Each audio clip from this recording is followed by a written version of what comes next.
नमस्ते बच्चों। हमने जो पाठ पढ़ा था अनूठा त्योहार, अब हम उससे संबंधित जो प्रश्नोत्तर एक्सरसाइज है उसे करेंगे। तो सबसे पहले हम शब्दार्थ देख लेते हैं, वर्ड मीनिंग क्या है। जैसे कि दृश्य, दृश्य का अर्थ होता है नज़ारा, मतलब कोई सीन या व्यू। कलात्मक मतलब कलापूर्ण, मीन्स आर्टिस्टिक। कूच करना मतलब प्रस्थान करना, मीन्स डिपार्चर। फिर है उल्लास का अर्थ होता है प्रसन्नता, हैप्पीनेस। प्रतीक्षा मतलब इंतज़ार करना, मीन्स वेट करना।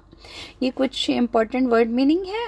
अब चलिए हम प्रश्न उत्तर करते हैं। तो हमें एक वाक्य में प्रश्नों के उत्तर देना है, यानी कि वेरी शॉर्ट क्वेश्चन आंसर है।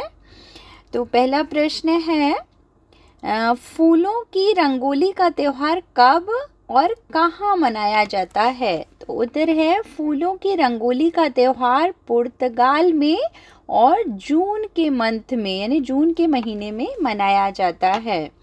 तो कब मनाया जाता है? जून के मंथ में। और कहाँ मनाया जाता है? पुर्तगाल में। फिर दूसरा प्रश्न है, फूल पत्तियों को गांवों में कैसे लाया जाता है? मतलब जो फ्लावर्स और लीव्स, ये सब डेकोरेशन के लिए, रंगोली बनाने के लिए सामान आता है, वो कैसे लाते हैं? तो त्योहार के 2-3 दिन पहले फूलों को गांवों से ट्रकों में भरकर लाया जाता है।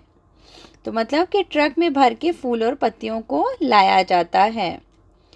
फिर है थर्ड क्वेश्चन, हमें दिए गए प्रश्नों के अब थोड़ा सा लॉन्ग आंसर है, 2-3 लाइन में लिखना है। तो पहला प्रश्न है, जब सभी जवान अपनी बंदूक के लिए कतार में खड़े थे तब वृद्धा ने क्या किया?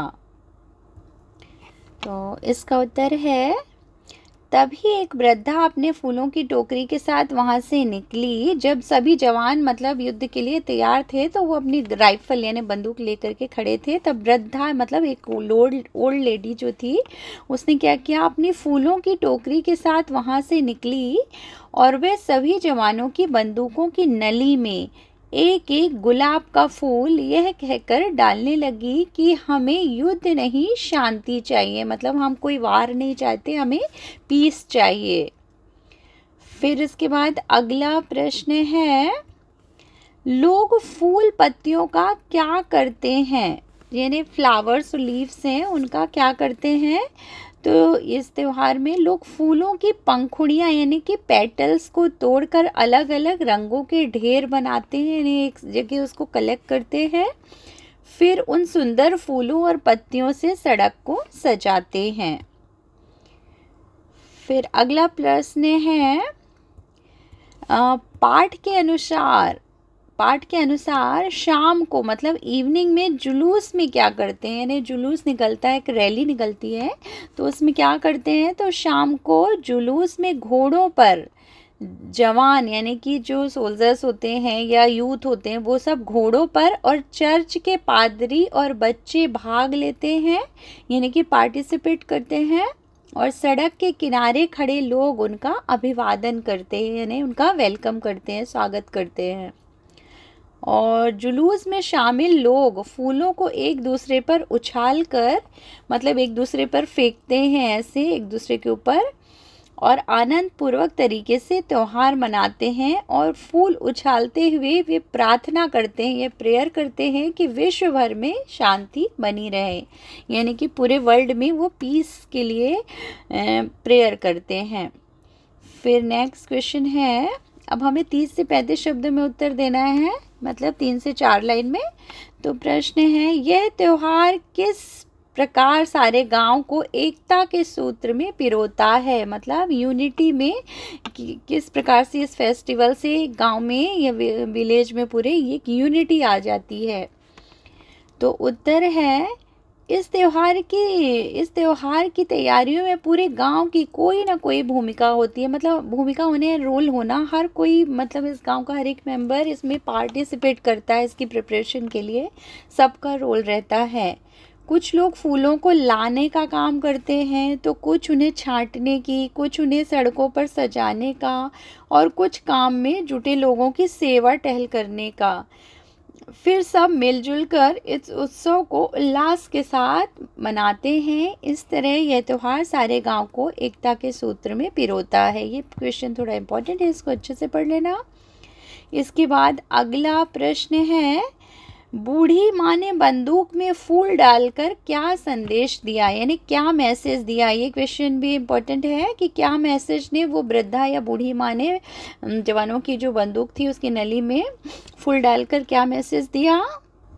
तो इसका उत्तर है, बूढ़ी माँ ने फौजियों की बंदूक की नली में फूल डालकर यह संदेश देना चाहा था कि पुर्तगाल की आम जनता, यानी कि जो वहाँ की पब्लिक है, जनता है, वह शांति प्यारी है।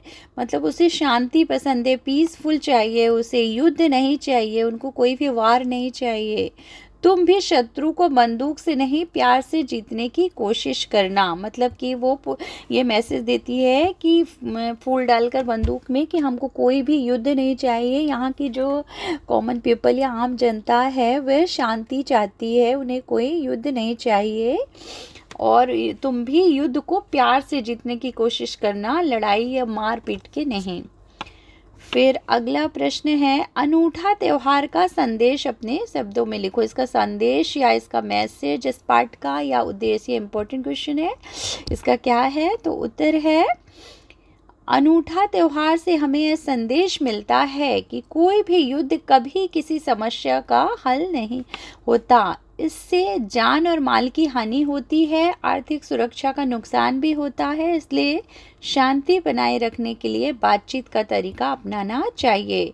एक बार फिर से मैं क्वेश्चन पढ़ देती हूँ। ये बहुत, इसको आप अपने शब्दों में बहुत अच्छे से इसका मैसेज लिखिए। इस पाठ अनूठा त्योहार से हमें यह संदेश मिलता है कि कोई भी युद्ध कभी भी किसी भी समस्या का हल नहीं होता।